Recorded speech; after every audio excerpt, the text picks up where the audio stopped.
AP CM Chandrababu హయాంలో ప్రతీకార దాడులు ఉండవని స్పష్టం చేశారు ఉండి ఎమ్మెల్యే రఘురామకృష్ణరాజు. తిరుపతిలోని ఓ హోటల్లో RRR ఇడ్లీని ఆయన ప్రారంభించారు. గతంలో శాసనమండలిని రద్దు చేయాలని భావించిన జగన్ ఇప్పుడు ఎమ్మెల్సీలతో సమావేశం నిర్వహించడం హాస్యాస్పదంగా ఉందన్నారు. మంత్రిగా పవన్ కళ్యాణ్ కనీస జీతం తీసుకోవాలని తాను కోరుకుంటున్నట్లు రఘురామ తెలిపారు. తాను చెప్పలేని సమాధానం ఏదైనా ఉంది అంటే అది నాకు కేటాయించబోయే పదవి మాత్రమే అంటున్న రఘురామకృష్ణరాజుతో మా ప్రతినిధి దినేష్ ఫేస్ టు ఫేస్. ఇక్కడ ఒక హోటల్ ప్రారంభోత్సవం జరిగింది. అందరూ కూడా ఇక్కడ ఫోన్ చేస్తున్నారు. RRR పేరుతో ఒక ఇడ్లీని తిరుపతిలో ప్రారంభించినటువంటి పరిస్థితి. అసలు ఏంది ఈ ఇడ్లీ, ఏంది RRR అనే పేరేంటి అనేది చాలా వరకు చర్చకు దారితీస్తా ఉంది. మనం చూస్తే ఇక్కడ చూడొచ్చు RRR ముందర కూడా ఆ యొక్క ఇడ్లీలు పెట్టినటువంటి పరిస్థితి. సార్, మీ పేరుతో ఉన్న ఇడ్లీలు ఏంది స్పెషల్ ఏంటి? దూది కన్నా కూడా లైట్గా ఉంది. ఫస్ట్ టైం ఇంత లైట్ ఇడ్లీ నేను తింటాను. చాలా బాగుంది. సో మీ పేరుతో తిరుపతిలో ఒక ఇడ్లీ ప్రారంభం జరిగింది. ఎట్లా ఫీల్ అవుతున్నా? ఎలా ఫీల్ అవుతున్నానంటే, బరువుగా ఉన్న నేను ఇంత లైట్ ఇడ్లీ తింటే నేను కూడా ఇడ్లీ లాగా లైట్గా అవ్వాలని కోరుకుంటున్నాను. వెయిట్ తగ్గాలని. సో మీరు బరువు శరీరంగా తగ్గొచ్చు, బట్ రాష్ట్ర ప్రజలు మీ నుంచి చాలా బరువుని ఎదురు చూస్తున్నారు. దాన్ని ఎట్టా మీరు ఫుల్ఫిల్ చేయబోతారు? చాలామంది మీరు స్పీకర్ కావాలని, జగన్ మిమ్మల్ని అధ్యక్షాన్ని పిలవాలని, దాని అంతా చూడాలని చాలా వరకు కలలు కన్న పరిస్థితి కూడా ఉంది. అవన్నీ ఏదో ఒక రకంగా నెరవేరే అవకాశం ఉందా? ఏంటి పరిస్థితి? అంటే నేను సమాధానం చెప్పలేని ప్రశ్న భూమి మీద ఏమన్నా ఉందంటే ఇదే. ఎందుకంటే ఇది నా చేతుల్లో లేదు. ఆ ఇవ్వగలిగిన కెపాసిటీ ఉన్న వ్యక్తి ముఖ్యమంత్రి.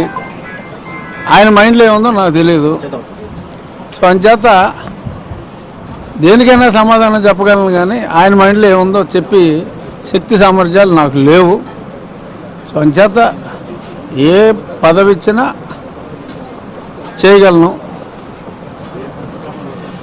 కాకపోతే వస్తే గంతులేసాను, రాకపోతే బాధపడను. ఇలాగే ఎప్పుడు నేను హ్యాపీగానే ఉంటా. నిన్న ఎమ్మెల్సీల మీటింగ్లో జగన్ మాట్లాడింది వింటుంటే ఏమనిపిస్తుంది? ఏమని మాట్లాడాడు? నేను పూర్తిగా వినలా. ఆయన ఇంకా 5 ఏళ్ళు మళ్ళీ అధికారంలోకి వచ్చేస్తాం అనడం, కానీ తర్వాత కళ్ళు మూసుకుంటే వచ్చేస్తుంది అది ఇదేనా? అది రాంగ్.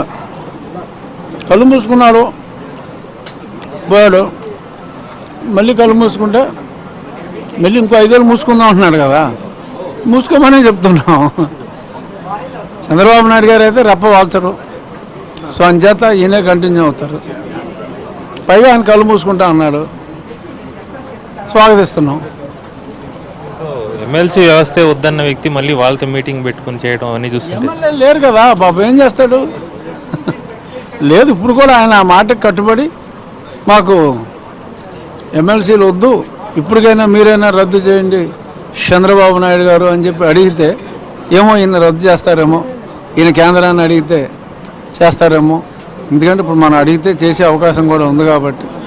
బట్ జగన్మోహన్ రెడ్డి గారు అడగకుండా ఈయన చేస్తారని నేను అయితే అనుకోవట్లే. అంటే పవన్ కళ్యాణ్ జీతం పైన కూడా సోషల్ మీడియాలో ఇదవుతా ఉంది.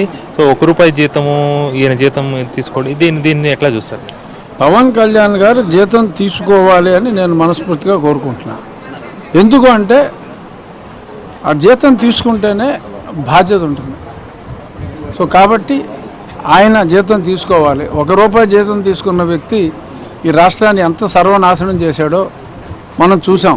5 ఏళ్ల కాలంలో ఈ కేసులు కావచ్చు, ఇవన్నీ కూడా ఉంది. గతంలో చేసినటువంటి అరాచకాలు కూడా చూశారు. ఇప్పుడు ఎలా ఉండాలని మీరు కోరుకుంటున్నారు? అరాచకాలు అయితే చంద్రబాబు నాయుడు గారి పాలనలో ఉండవండి.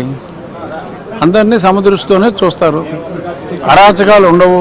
తప్పు ఎవరు చేసినా శిక్షిస్తానని చెప్పి మా పార్టీ వాళ్ళు చేసినా శిక్షిస్తానని ఆయన చాలా స్పష్టంగా చెప్పారు.